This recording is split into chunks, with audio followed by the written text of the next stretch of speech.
Hello, mic testing. Good evening. Hi, guys. So we'll begin in 2 minutes. We will start at exactly 8:05 p.m. So see you.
Hello. Good evening. Mic test.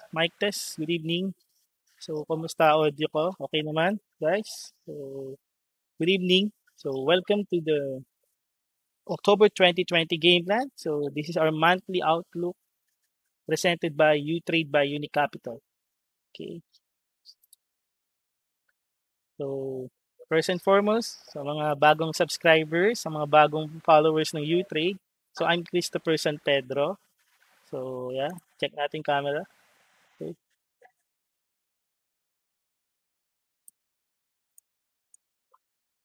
So, I'm Christopher San Pedro. So, I'm the technical analyst of Utrade. So, I'm an economist. Okay. So, from 9 a.m. to 1 p.m., I'm actively trading the stock market. So, I've been in the stock market since 2011. I'm a certified securities specialist ng PSE and also a certified securities representative of Unicapital Securities, aka stockbroker. Okay?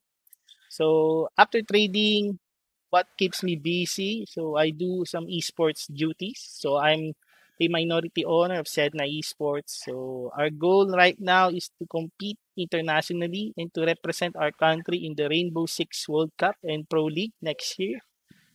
So wish us luck. Okay. So for my social media and email, it is posted here at facebook.com/KikoSPMA. And my email is cts.sales@unicapital-inc.com. Then our org social media account is posted also below. If you're interested to become an esports player or streamer, so i-message lang ang aming FB page. Alright, so our agenda for tonight. Okay, so right. So I have divided it into four parts. So we will review the local and the global markets. And then I will also present the October 2020 stock picks. So kumusta po yung those who follow the September 2020 stock picks? Kumusta? So were you able to ride now? Dito, ALLHC, and ASEN, the four market outliers last month.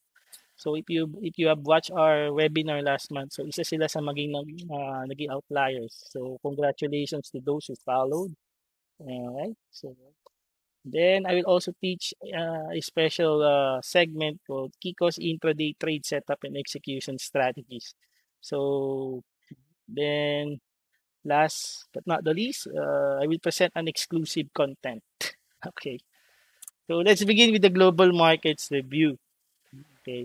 So as of September 30, 2020, 3:30 p.m. So I have ranked major indices across the globe.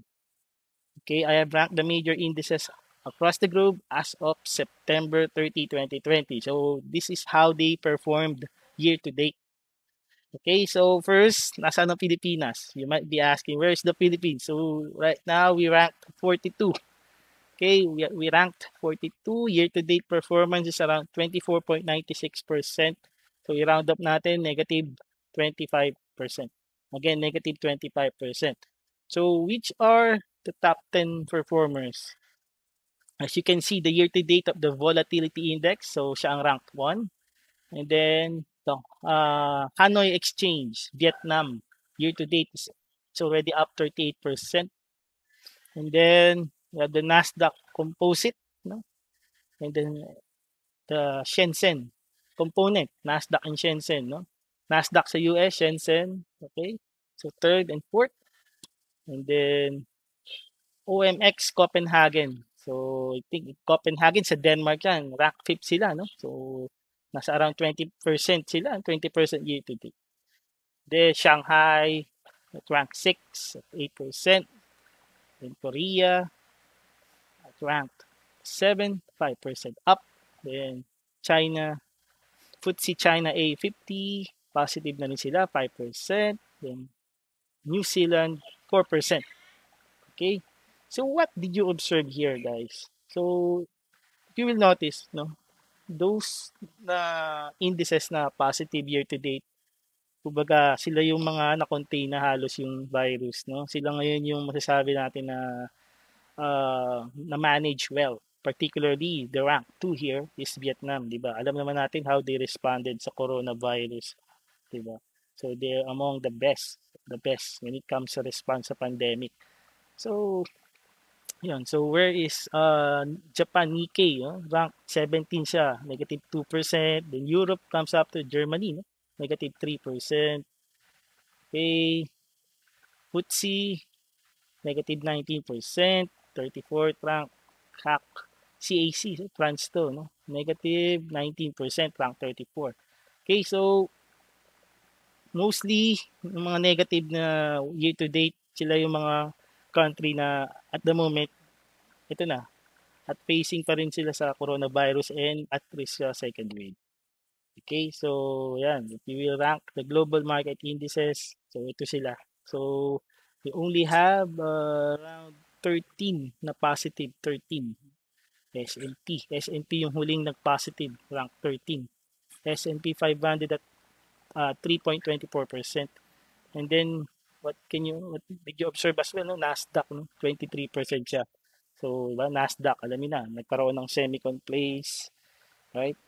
So, new part of the new normal, you stay at home, no? You use the computer, so you do Netflix, so streaming services, naging in demand, mga computer parts, mga semiconductors, kasama na rin yung mga gaming, no?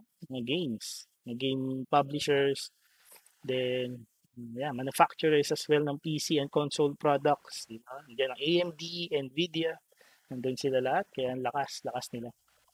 Okay? So that's the bird's eye view of the major world market indices as of September 30, 2020, 3:30 p.m.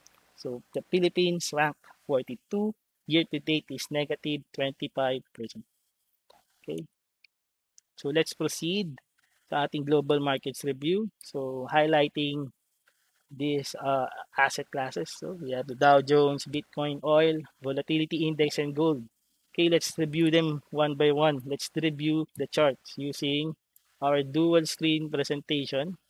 This is what we do every month. So we're going to do it real time. Okay, so let's begin with the Dow Jones. Okay, so so on the left side will be the chart, the right side will be the PowerPoint presentation. Okay, so let's review the chart of the Dow Jones. So let's begin with the Dow Jones. Okay. So basically, the Dow Jones established a resistance, a strong resistance here at 28,000 levels, 28 to 29,000 levels. So it's very clear that the Dow Jones, after it filled the gap before the pandemic, no March 2020, so it already filled the gap at 29,000 levels, and it's now acting as the resistance. So the resistance level should be around 28,364.77 and 29,199.35. And then the support zones, no? We have 26,537.01 and 26,000 levels. So I expect the Dow Jones to do a consolidation range. Yan. Between 26,500 and 28,364 resistance. So dito muna yung consolidation levels niya. And I believe it will remain bullish as long as mag-hold to 26,000 na psychological support. Okay? As long as mag-hold to 26,000 and 26,537.01. So, we can assume na healthy consolidation ngayon si Dow Jones. Okay, so ganito muna yan. Itetest right now, nandiyan yung support niya, consolidation. And then slowly but surely, it will attempt to break out of the resistance zones at 28,000, 29,000 levels. Okay, yan. So, what are the factors that can push the Dow Jones? So, number one, na factor ngayon na nagpapabisi sa market ay yung election sa US and yung continued stimulus measures nila to support the economy. Okay, so this is our bullish scenario sa Dow Jones. Okay, bullish consolidation muna siya between 26,000 support zones and 28,000 na resistance. Okay, so ano yung bearish scenario na we can see? So the bearish scenario, pag nag-below 26,000 siya at i-test ng 25,000, ayun yan. If it stays below 25,000, ayan, medyo GG yan. GG si Dow Jones. So, pwede pa niyang i-test ito. Pwede pa siya mag-below 25,000 and test pa itong 24,000 levels. Okay? Ayan. So, that's the Dow Jones for now. So, expect healthy consolidation between 26,500 and 28,364.77. Okay, bullish as long as nag-hold ng 26,000 levels. So, yan yung psychological support natin sa US market, sa Dow Jones. The next, so let's review yung kamusta yung Bitcoin. Yan, kamusta si Bitcoin. Diba? So, Bitcoin right now, so it's very obvious na yun din. Karoon siya ng major resistance dito sa 12,000 levels. Okay, karoon siya ng major resistance here sa 12,000 levels. And right now, ito ngayon yung healthy consolidation niya. So, we have a support at 9,821 and 10,193.20. Okay, again, we have a support at 9,800 and 10,000 levels. Resistance, right now, it is already attempting to test itong resistance at 10,800 and 11,000 levels. Okay, and 11,477. So, we can expect dyan muna yung consolidation niya. Support at 10,000, psychological yan. And then resistance zones at 10,800 and 11,000. Okay, much better kung mag-hold na siya above 10 dito sa 10,500 para maabuelo siya to retest 11,000 and 11,400 levels. Otherwise, ano yung nakikita kong bearish scenario sa kanya? So, if you can observe, pwede itong head and shoulder pattern, itong Bitcoin. So, kung mag-head and shoulder pattern siya, we expect pag nag-breakdown siya at 9,800 and 10,000, ito na yung next support natin. 9,400, saka itong 9,000 levels. Ito, 9,000 levels. Itetest talaga yung neckline. So, ito yung nakikita natin na bearish scenario. Okay? Ito yung nakikita nating bearish scenario dito kay Bitcoin. Okay, I'm just configuring my camera. Check ko lang guys. Check ko lang kung gagana. So, we have some problems dito sa webcam. Pero it's okay. Kung gulo ko talaga siya, ayusin na lang natin. Wait lang guys. Okay. So, yeah, may problem talaga. It's okay. Alright. So, we go to plan B. Okay. Alright. So, again, so Bitcoin, expect the support levels at 10.1, 10.1 and 9.8. And so resistance at 10.8 and 11,400. So the psychological support at 10,000 needs to hold para maging bullish pa rin si Bitcoin. Otherwise, pag nag-breakdown na siya at 10,000 and 9.8, mako-confirm natin ang bearish head and shoulder pattern na pino-formulate niya ngayon. Kasi possible ito ginagawa niya tong right shoulder pattern na sa Bitcoin. So pag nag-breakdown to sa 10,098, expect natin ito na 94 sa 9,000 na yung next support levels ng head and shoulder pattern natin. So pray mag-hold si 10,000 psychological support and 98. Okay, for the Bitcoin para lumaban pa rin siya na maging bullish. Okay, bullish consolidation na lang. Okay. So right now, ina-observe natin tong potential na RSI bullish divergence pagka nag-hold or stay na siya above 60 and even test 60 RSI. Okay? So, yan. Make or break si Bitcoin, to be honest. Make or break siya ngayon. The next, we have the oil. Yan, kumusta? Yung mga nag-aabang sa rollback. No? So, check natin itong oil. So, the US crude oil. Okay. So, yan. So, US crude oil. So, zoom natin. So, yan. So, US crude oil is struggling to get past the resistance sa 40 levels, no? $40 per barrel. So ito ngayon yung resistance zones natin. So 40.63, so itaas pa natin ng konti. 40.79. Adjust natin 40.79 saka itong 41.86. Okay? To be exact. So may support, may resistance sa 40.79 and 41.86. So support zones natin at 38.45. Okay? And 36.16. Okay, so right now, I don't expect na meron tayong bullish scenario dito sa oil as long as hindi siya nag-stay above 40.70, 40 levels. Okay, so potentially ganyan muna yung range niya. So range muna to test 38.45 support and $36.16 per barrel. So pwede rin ito na.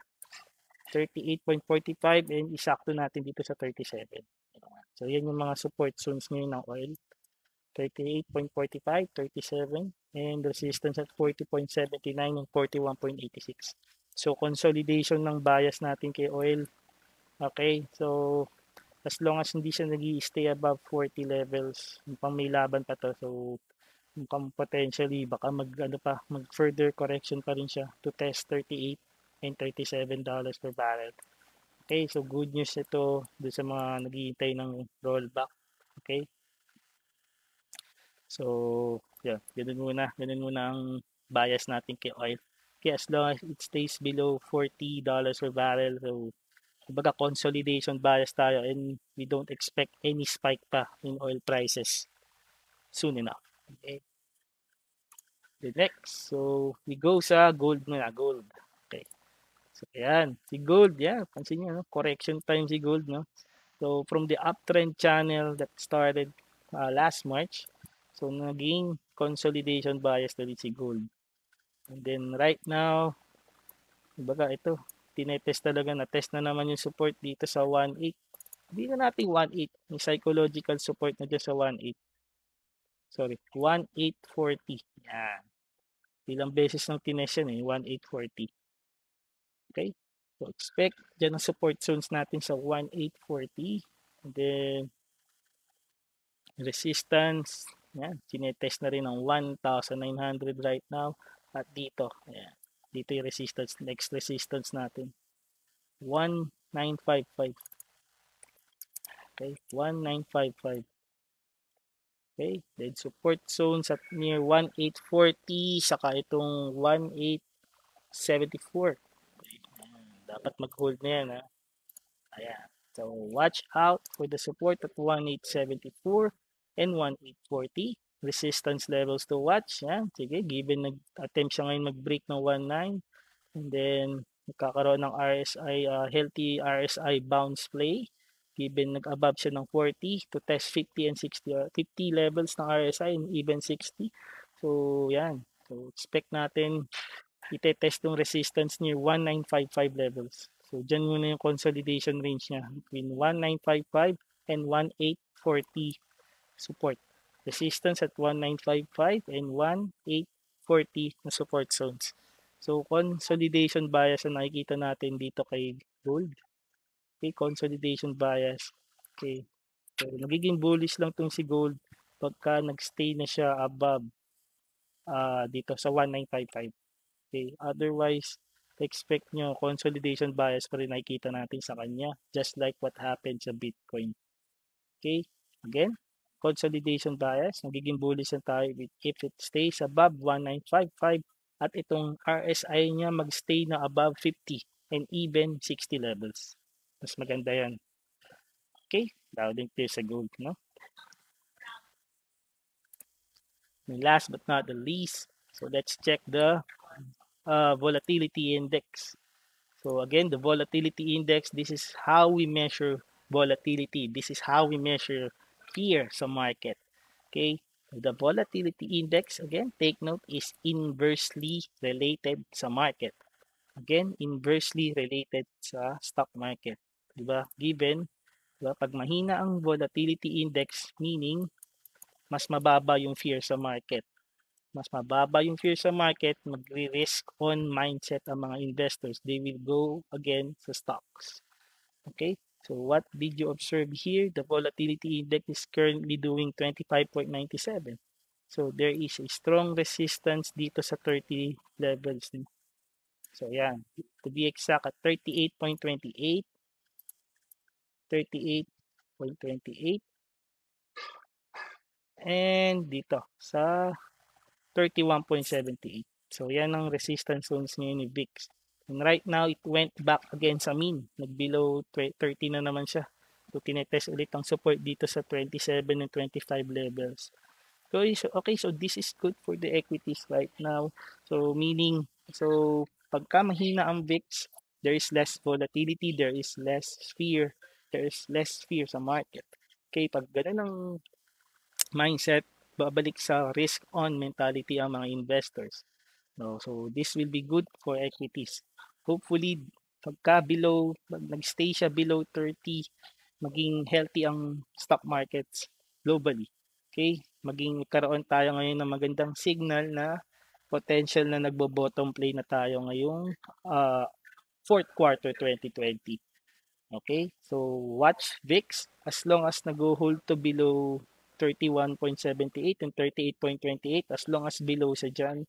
So, risk on mindset ang market. Inversely related siya. So, I expect VIX to remain weak pagka nag-stay sa below 30 levels. So, this is good news sa equities. Okay? So, hopefully, mag-stay na siya dyan. Dyan na lang ang range niya. 25, 27 support, then 31 ang resistance, and then eventually, mag-below 25 pa yan at bumalik sa 20 levels para mag-cheer lalo ang equities. Okay? That's it for global markets review. So, let's go now sa hinihintay nyo to for sure, no? Sa local market. Okay, so how do I see the Philippine Stock Exchange Index this month? Okay, so how do I see the Philippine Stock Index this month? So looking at the chart, so how do you see it? How do you see it, guys? So mga students ka na nanonood, okay, di ba? Ang tawag dyan ay, di ba? Downtrend pa din siya. Okay, again, since the start of since the market peaked last June 9 near 6,600 levels. So na-trigger yung correction ng market. Okay? So downtrend pa din siya. given it is struggling to stay above 6,000. Okay? Pero ito napansin ko. Okay? If you will notice, merong double bottom dito sa 5,697 levels. If we will round it off, merong double bottom support na dito sa 5,700 levels. So this is a good sign sa market pagka nag-hold tong 5,700. Okay, this is a good sign na itong double bottom scenario would signal us na mukhang ito talaga may strong support dito sa 5.7. So nandito yung mga bargain hunters ng market. Pagka nagbibelow 5.8 tayo, pag near 5.7 ng market, dito sila nagba-buyback. Okay, so how can we get out of this downtrend channel? So we need to stay above 5.9 and 6,000. Kailangan i-test na natin tong 6,034 at 6,000 psychological resistance levels. We need to stay above that. Okay? Para masuportahan na yung trend reversal natin dito sa downtrend channel. Okay? So, ano pa napansin ko, no? If you will notice, tingnan niyo itong RSI. Mukhang nagkakaroon na rin ng divergence. So, it is a good sign if the RSI stays above 50 and even itest na itong near 60 RSI zone. Okay, this will support our bullish scenario na may potential trend reversal na. So diba? After 3 months of waiting, after 3 months of correction, mukhang eto na guys, mukhang nagkaroon na tayo ng double bottom pattern at 5.7 and the index will attempt to break out of this downtrend channel this month assuming we stay above 6,000 levels and 5.9. Otherwise, okay, so yun ang bullish scenario. Otherwise, ang bearish scenario natin pag if the 6,000 psychological resistance levels continues to resist and ma-break down itong 5.7 support. So ito ang bearish scenario na i-avoid natin. If the index breaks down of 5.7 support, so expect ito na 5.5 and 5.4 levels ang babalikan based na rin sa Fibonacci projections. Okay, so hopefully if we stay above 5.9 and 6,000 this month para matrigger ang bullish scenario and we get out of this downtrend channel for us to test itong 6.1, 6.2 and 6.4 levels. Okay, diba? So yan ang nakikita nating scenario this month. Then 6.2 and 6.4 yung test and then mag-stay na siya above 6,000 and 6.1 levels. Buelo ulit. And eventually, we will retest 6.6 and 6.8. Okay, hopefully, mangyari ito lahat ngayong fourth quarter. So we need, first objective is for us to break out of this downtrend channel first. We stay above 6,000 levels.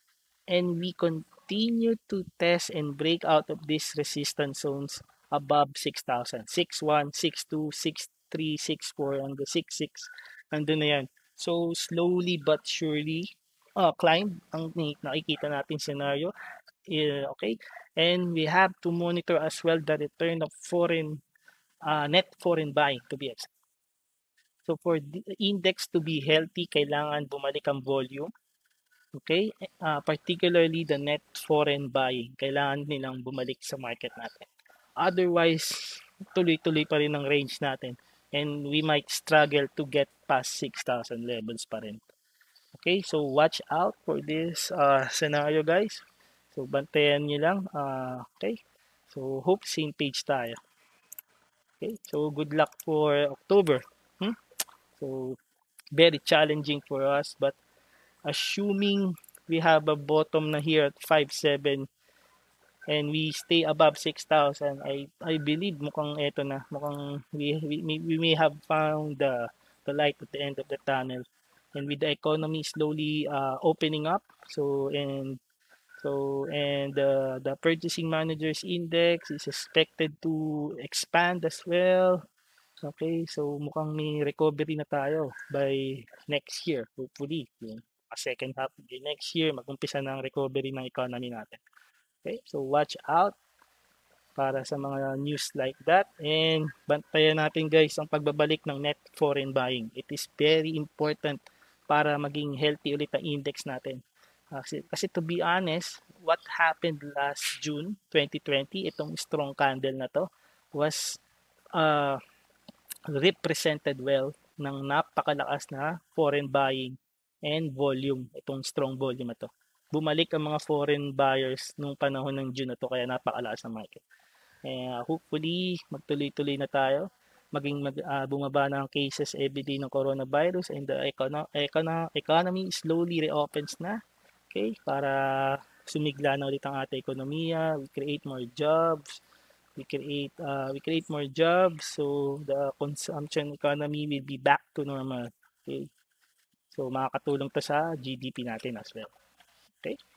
Alright. So, good luck guys. Last but not the least, check natin itong dollar peso. Okay, dollar peso. Kumusta? So, the dollar peso continues to outperform. The dollar peso continues to outperform our market. Okay? So, di ba? Given yan, strong pa din yung ano niya. Di ba? Downtrend siya, meaning di ba? It remains strong against the dollar peso. Okay? So, saan ba siya nag-close today? The dollar peso closed at 48.42, no? Patuloy yung paglakas niya. Patuloy yung paglakas ni dollar peso. Ito, non-deliverable forward rate to. Right now, it's doing sa global market, no? It is doing 48.44. So, so expect the dollar peso to range support at 48.31 and resistance at 48.69. As long as below 48.69 and 48.80, so the trend remains bearish. That bearish trend signifies strong peso against the US dollar pa rin in the short term. Again, this bearish trend signifies strong peso against the US dollar in the short term as long as we stay below 48.83. Okay. So, potentially baka i-test pa tong 48 near 48 na support zones. Okay? Yes, okay. So, yan. So, yan ang good news ngayon. Okay? So, challenging ang index natin but the good news is the peso continues to remain strong. This is good news for the importers. Sa mga nag-online shopping din dyan, good news ito para sa inyo. Kasi for sure, yung conversion rate ngayon ng credit cards maybe 50 flat na lang or near 49 levels. No? Di ba? Mas makakabili kayo. You can buy cheaper items abroad given mas malakas ang purchasing power ng peso nyo ngayon against the dollar. Okay? So next, I would like to present the stock picks for October 2020. Again, I would like to present the stock picks for October 2020. So take note of this, guys. Okay, so don't worry. You can watch the replay. You can tell your friends to watch this at the Unicapital FB page, at Utrade by Unicapital FB page. So if you have some friends, so this video is public, so you can watch the replay and take note of these stock picks. So again, a big caveat here, this is not a crystal ball recommendation. This is not 100% sure na makakikita kayo. You have to monitor the risk. You have to continue monitoring these companies, particularly when it comes to price performance niya. Okay, so that will be your assignment as an investor. Okay, monitor this stock watch list for this month. So I have divided this into two groups. We have PSEI and the second and third liners. So let's proceed first sa PSEI. Number one, PLDT. I want you to monitor PLDT. I want you to monitor Globe. Okay. And wait lang guys. I'm trying to connect the camera. But yeah, it's struggling eh. Sorry guys ah. Na-try ko yung XSplit ah. So, check ko lang guys ah. Trying to connect the camera but yeah, pardon me my deepest apologies. Nagkakaroon ng problem ngayon dito sa OBS ko. Dito sa camera. But rest assured, next time you will see me na live. Okay, so apologies to that for some technical problems. Okay, let's go back to the presentation. Okay, so first is PLDT.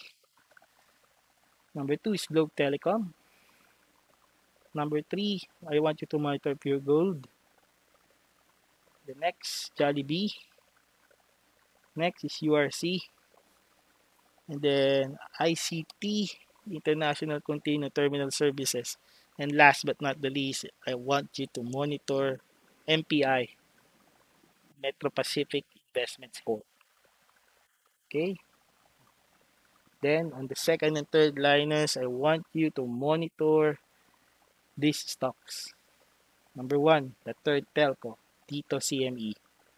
Then EEI Corporation, the beloved stock ni Injap, Merrimart, Consumer Corporation, then Wilcon Depot, AC Energy Philippines, Now Corporation, the fourth telco, okay, Manila Water Company, then SFA Semicon, the SSP, Greenergy Holding, Century Pacific Food Incorporated, Ayala Land Logistics Holdings Corporation, and last but not the least is Cemex Holding Philippines. Okay, I want you to monitor these stocks. I want this to be your assignment for this month. Okay, so this will be our watch list and stock picks for October 2020. Okay, so good luck and may the odds be ever in our favor. Okay, all right. So for the third part, I want to teach you a special trade setup that I have discovered. So I will name this Kiko's intraday trade setup and execution strategies. Okay, this strategy is intended for full-time traders. Okay, again, this strategy is intended for full-time traders or those investors na you can monitor the market. Okay, maybe every minute dapat. Okay, because intraday ito, meaning you will monitor the volatility intraday. So I don't expect you to do this pag kami ginagawa kayo ibang bagay. Dapat talaga nakatuto kayo sa market when you do this. Alright? So this strategy again is intended for full-time traders, those traders and investors that can monitor the market. Okay? Hindi pwede to yung nagwo-work ka, tapos gagamitin mo tong strategy na to. So, yun ang big caveat to this one. Okay? Dapat nakamonitor ka mo sa market. Okay? You have to monitor the price action because this is intraday, meaning every 5 minutes, minomonitor mo siya. Okay? Every 5 minutes, minomonitor mo siya starting at 9:30 a.m. Okay? So, how to do this? So, in the 5-minute chart, you have to click the 5-minute chart and then watch the key levels, the support and resistance. Okay? So, how to do it? If you see na in the 5-minute chart, nagkaroon ng breakout sa resistance levels. Okay? So, daily and the 5-minute chart intraday. So, you buy on breakout. Again, you buy on breakout sa resistance levels. Okay, you buy and breakout sa resistance levels, particularly sa daily and the 5-minute intraday chart. If you see a breakout sa 5-minute intraday chart, you buy on breakout. Okay? Alright? And then, where do you sell? You sell when the stock goes above 80 or near 90 RSI sa 5-minute intraday chart. Again, when do you sell? You sell when you see the stock is already reaching RSI 80 or 90 at the 5-minute intraday chart. And last but not the least, don't forget your stop loss. Okay, a safeguard against fake breakouts. Again, you have to prepare sa stops, particularly pag false breakout siya. Okay, hindi pwede na mag-buy breakout kayo, then hindi natuloy yung breakout. Ang magiging mentality and mindset nyo, ay, long term ko na to, magiging investor mode na ako. Don't change your strategy because you are wrong. You have to follow your fail safe system. You have to follow your stop loss pa din. Okay? Ang intraday ang strategy natin, intraday rin natin siya i-execute whether we win or we lose. Okay, hindi pwede na ang mindset nyo mangyayari, magsisip ako sa pagiging investor mode. Okay?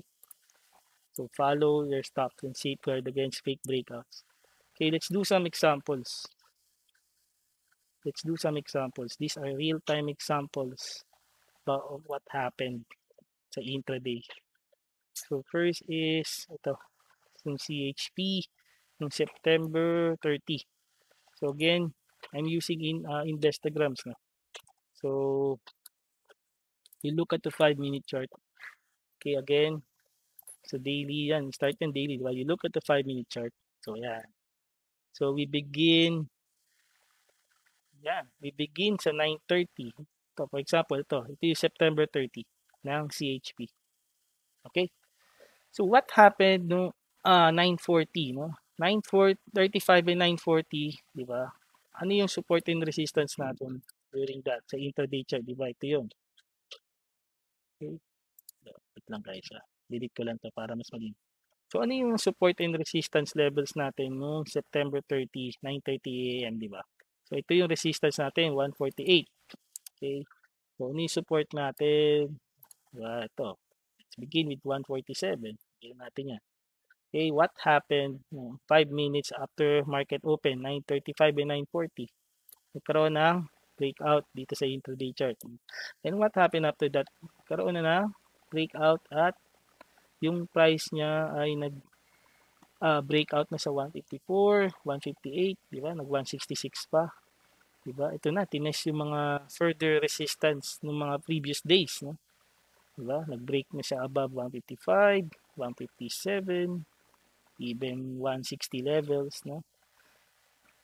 So, that's how you do a buy and breakout strategy. You buy and break out sa resistance, then you monitor the resistance zones in the previous days ng intraday chart kung magre-resist sila. Okay, so given ito ngayon yung mga target zones ninyo, okay, to sell pagka nag-resist itong mga to, and how to avoid false breakout. Kasi pag nagpo-false breakout yan, yung mga previous na resistance zones mag-a-act as resistance yan. Pero pagka nagtutuloy ang breakout nyo dyan, ibig sabihin, pag na-break pa rin yung mga previous na resistance zones, malakas talaga itong stock ito. So, right. So, what did you observe, no? Diba? From the breakout here, nag-resist saglit dito sa 156. So, doon pa lang, meron na kayong potential na, diba, makakapag ano na kayo, meron na kayo around 5% dito. No? Dito kayo magse-sell sa 156, 157 na resistance zones. No? So, mag-buy and breakout kayo, pwede na kayong maka-gain ng around 5% pa yun. And then, what happened pa, no? Ito na yung sinasabi ko. Pagka nag stay siya above 80 RSI, and then napansin nyo nag-correct na siya, nag-below 80 na ulit, pwede nyo nang take profits din doon. Okay? So, nagkataon lang din yan, nagtuloy-tuloy yung strike niya, di ba?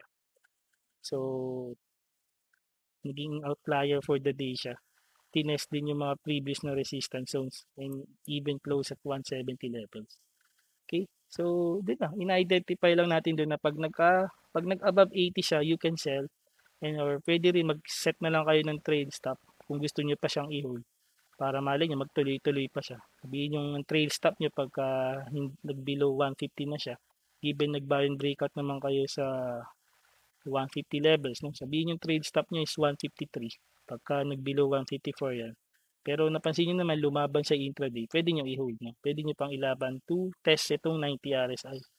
So nung na-test yung 90 RSI, it even went above 160, 157 to test 160. Okay? Then, nagko-correct yan. Diba? Ito yung mga further correction zone sa mga intraday. Pagka napansin itong 80 and 90 RSI zone sa 5-minute intraday, normally dyan nagko-correct siya. Okay, so yun ang babantayan nyo ngayon guys. Pagka nagbabuy and breakout kayo.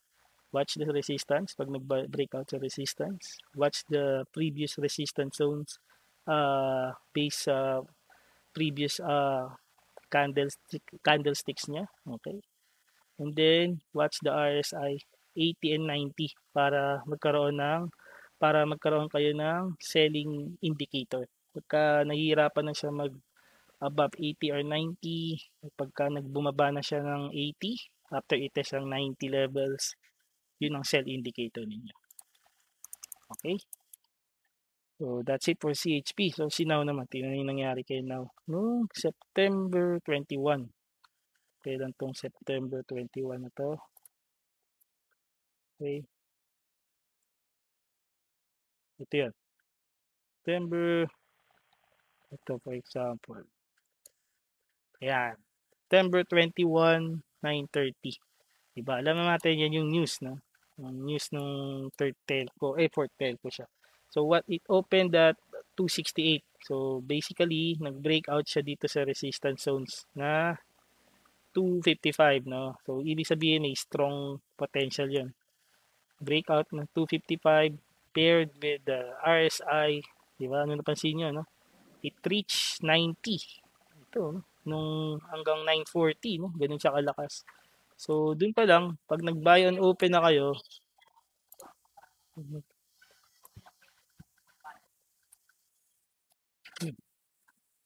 so, dun pa lang, pagka nag-buy on breakout na kayo sa open, and pansin nyo, yung RSI nag-peak above 90, no? So, dito near 320 levels, no? So, dun pa lang, kung intraday trader kayo, pwede na kayo kumita ng almost 20%. Okay? Or, yun, kung take profit levels nyo, kung masaya na kayo sa 10 to 20%. Pwede naman, i-hold nyo siya. Nag-set kayo ng trade stop. Sabihin natin pag nag-below, ano siya, 70 o 80 RSI. And then, yun, pag napansin nyo, yung intraday, lumalaban pa rin. Diba? Ganun talaga. So, babantayan nyo. Napaka-critical dyan yung pagbantay sa stock talaga. Diba? Kung lalaban kayo at hindi kayo magte-take profit nung na-reach na tong 90 RSI, 80-90 RSI, dapat naka-ready rin kayo ng trade stop. For example, ang trade stop nyo pagka nag-below 280 siya, given nag-buy on breakout kayo sa 268, no? So, ito yung huling trade stop level nyo. Okay, so, nagkataon lang yan, nag-close siya ng ceiling kasi lumaban yung intraday niya. Diba? Then, what happened pa the next day? The next day, diba? Ito yun. Ito yung critical dyan, guys. Diba nag-close siya noong September 21 sa 358. So, the next day, September 22, nag-open siya at 377 at nag-peak siya sa 430. So, dun sa level na yun, nandito siya sa 90 RSI. And then, nung nag-breakdown na yung 90 RSI at nag-breakdown pa yung 80 RSI, yun napansin nyo, na-trigger na yung correction. So, from 430, nagbalik siya sa 320. So, dun pa lang may signal na kayo na pag nag-breakdown ng 80 RSI, ito na yung last indicator ko dahil nag-peak na sa 90 RSI, dapat selling na ako dito. Okay? Lalo na na-fill na yung gap dito sa 360 levels. Okay? So, pagka na nag-buy on open kayo, napansin nyo yung nag-peak na sa 90 RSI, nagbumaba na siya, dapat dito sa 4 pesos, nagbenta na kayo nun. Okay?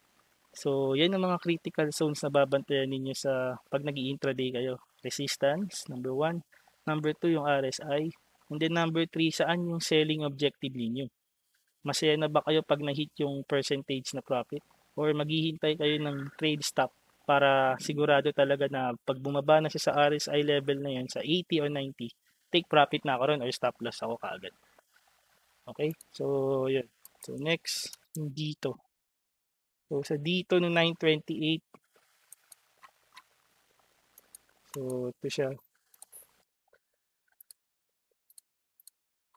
So, dito no 928, ito, yan.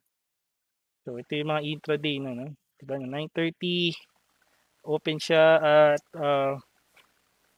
breakout din to. Open ng 470. Open sa breakout ng 455. No? So, alam natin na may laban talaga siya. No? So, ano napansin nyo doon? No? Nag-open ng 435, 470, 928. Sorry.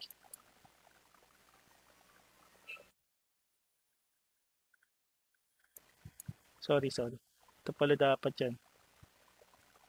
928. Ito. Yan. Diba? Ito. Sorry. 920. Sorry, napunta agad sa 929. So, dito tayo mag-focus. So, dito nung 928. 928, saan nag-open si dito? 930. Diba? Look at the 5-minute chart. Diba? Open siya sa 425. Previous closing niya is 420. So, doon pa lang, diba? Pwede nyo nang i-buy on breakout given, diba? Ito din eh. Pag nag-break siya sa dito sa resistance na to, sa 426. Diba? So, buy and breakout sa 426 na previous resistance. At alam naman natin na gap up siya. So, may chance na maging strong yung momentum niya intraday. Na-open ng gap up ang mga stock. No? Open gap up, ano napansin nyo? tinest ang 90 RSI, no? So, yan. So, open at 425, no? Then went as high as 432, 436, no? 436 pa siya. And then nag-correct ng konti, pull back. And then nagtuloy-tuloy pa yung pagtaas niya. Okay? So kung Jupitero ka, yung iba dyan, bibili sa open, tapos magbebenta na sila dito. Maybe na 2% na sila, 2.5%. O yung iba naman, nag-buy sa open, magsiset sila ng trade stop na pag hindi siya bumalik sa gap sa opening price sa bili ko, ilalaban ko siya. Tapos ano napansin nyo, no? Lumakas pa rin siya intraday. Nag-correct sa 80, 90 RSI, tapos lumakas pa rin sa intraday. And then, nag-close siya at 449. Diba? So, yun ang critical sa intraday eh. So, pwedeng lumaban, pwede kung Jupitero talaga kayo, magbenta kayo sa 90 RSI, pag masaya na kasi 2 to 3%, 5%, or pagka-up na kayo ng 10%. Or pwede nyo rin siyang ilaban, given na, napansin nyo, hindi na siya bumabalik sa opening price. Pag hindi siya bumalik sa opening price at nag-hold yung support nyo, yung trade stop din niyo sa opening price nag-hold, pwede nyo siyang ilaban until the closing. Diba? Then, yun na. The next day, gap up na naman siya. Diba? Nag-close sa 449. The next day, nag-open siya at 470. And the rest was history. Tuloy-tuloy pa rin yung strength niya. Ang ina, nag-6 pa. So, yun importante dito guys. No? So, pag bibili kayo sa intraday, lalo na sa mga gap up sa open, so, i-monitor nyo rin yung RSI. I-monitor nyo yung mga key resistance levels. No? Look at the previous na mga price performance niya para malaman yung mga resistance zones. Okay? Then, always follow your stops. Diba? Dapat naka-ready kayo sa stop loss nyo. And meron din kayo naka-ready na take profit motive. Lalo na pag binabantayan nyo yung 80 to 90 RSI. Pag masaya na kayo sa profit doon, sell na. Kasi normally, pagka bumaba siya ng 18 RSI coming from 90, magko-correct sa further. Okay? Ano yung mga example na nangyari sa dito today? No? Ito yun. Diba? Ano nangyari kay dito a while ago? No? So, October 1, pansin nyo, no? Diba? Open siya. Dito siya nag-open eh. October 1, ito yung opening ni dito. Open siya 490. Diba? Ano nangyari? Nung nag-breakout ng 5, sige, pwede kayo mag-buy and breakout. Then, ano nangyari, no? Na-test yung 90 RSI.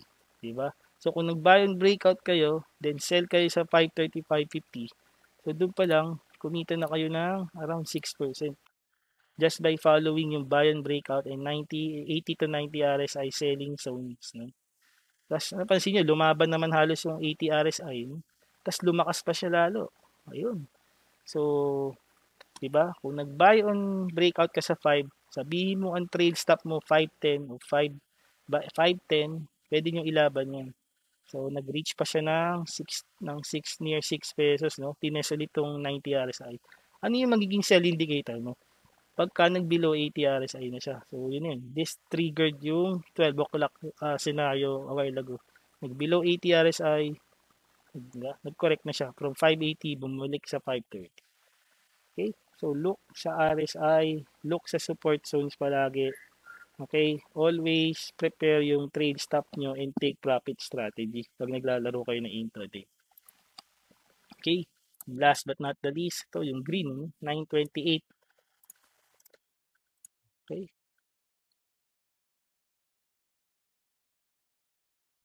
928, kailan ba ito? September 28. Ito yun. Yan, September 28. Diba? Ito. Open siya at 214. Ano napansin nyo? Diba? Ang resistance niya, itong 216, 217 levels. So, if you buy and break out sa resistance ng around 11 o'clock to 216, 217 levels. And then, ito na, na-reach niya yung September 28. So,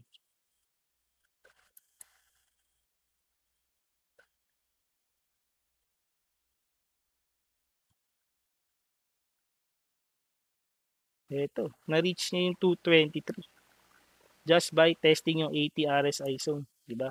Assuming nag-buy and breakout kayo sa resistance sa 216, di ba? Buy and breakout here, September 28 yan, no? Bumili kayo ng breakout nung around 11 o'clock. Sabi mong 216, 217. And then na-reach niya tong 223, 224. 223 siya nag-peak pala nung day na yun. At least naka 3% kayo, 3.5. Chupita lang din yan, makakapag-scalp kayo. Di ba? Ano pa yung nangyari doon, no? Na-test yung ATRSI ng araw na yun. Di ba? Pag yan, na-test yung ATRSI, tapos napansin yung nagko-correct na siya, pwede na kayo mag-take profit to. At least naka-easy kayo, 2 to 3% scalping mode. Okay? So ito, tinuturo ko sa inyo guys kung paano yung scalping yung chupita. Tinuturuan ko kayo mag-chupita. At the same time, pagka malakas yung stock na intraday, pwede nyo rin siyang i-hold. Basta dapat naka-ready lang yung trade stop objective ninyo. Dapat naka-ready yung stop loss natin pag mali yung trade natin. Okay? So gusto kong pag-practicean nyo ito guys, yung paggagawa ng intraday. Okay? Pag-practicean nyo ito kasi, kumbaga, based sa examples natin, proven siya na pwede nyo gawing sell indicator yung 80 to 90 RSI para hindi rin kayo mawiwipso. Okay? Para hindi rin kayo yung tipo na hahabol. Kasi yung iba humahabol eh. 80, 90 RSI na sa intraday. Ang mangyayari doon, maiipit lang kayo sa taas. Okay? Again, based sa observation natin, mas maganda, either bibili kayo pag malakas yung stock sa opening pa lang, doon kayo bumili. Or pagka mahina siya sa opening at lumakas siya during the day ng breakout, doon kayo bibili sa buy and breakout. Iiwasan ninyo yung hahabol kayo sa taas na 80 to 90 RSI na. Okay? Kasi for sure, maiipit lang kayo doon or mafo-false breakout kayo. Okay? Hopefully, you learned a lot tonight. No? So, yun, sinare ko lang sa inyo yung mga observation ko. And yan din yung iba sa mga ginamit ko na pag-sell indicator nung dito sa mga stocks na ito. Alright, for some exclusive contents, I would like to invite you guys. Diba? I would like to invite you sa U-Trade exclusive Facebook group natin for U-Trade clients. Okay? So, this is a weekly live and recorded webinars with Q&A. Okay? This is where we do daily and technical research report as well. Dito natin pinopost. And ano pa yung napansin nyo? Ito yung free to for you trade client. Kasi you might be asking me, baka may bayad yan. Parang Netflix, monthly ba yan? Weekly yung bayad? O may one-time payment? This is free for you trade client. Isa ito sa mga perks ninyo if you start your investment journey for as low as 2,500 pesos. So, meron na kayong investment capital. Isa to sa mga freebies ninyo.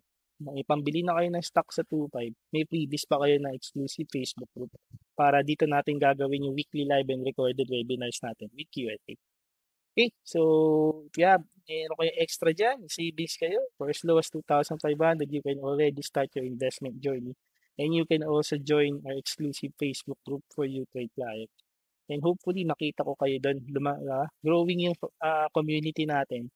Hopefully makita ko kayo doon weekly may chance kayo manood ng mga webinars para mag-guide kayo sa investment journey niyo. Because my goal here, magkaroon na kayo ng sariling trading process. Okay? As you watch my webinar, you learn how to do it, and then eventually you can do it on your own. Okay? So join U-Trade and invest in you. So thank you very much guys. Thank you very much for your time. So for inquiries, you can reach me at my email posted below. And pwede nyo rin i-reach ang ating masisipag na marketing team sa U-Trade. You just PM this page, U-Trade by Unicapital. Okay, so good luck. Hope you learned a lot tonight. And Godspeed sa ating October 2020. Hopefully maging okay ng market natin. Hopefully we break out of the downtrend channel and we stay above 6,000 levels. Okay, so God bless guys. Stay safe. Huwag tayo pakampante. The virus is still there. Okay, good luck, good luck. Good night. See you again next month sa November. Okay, thank you.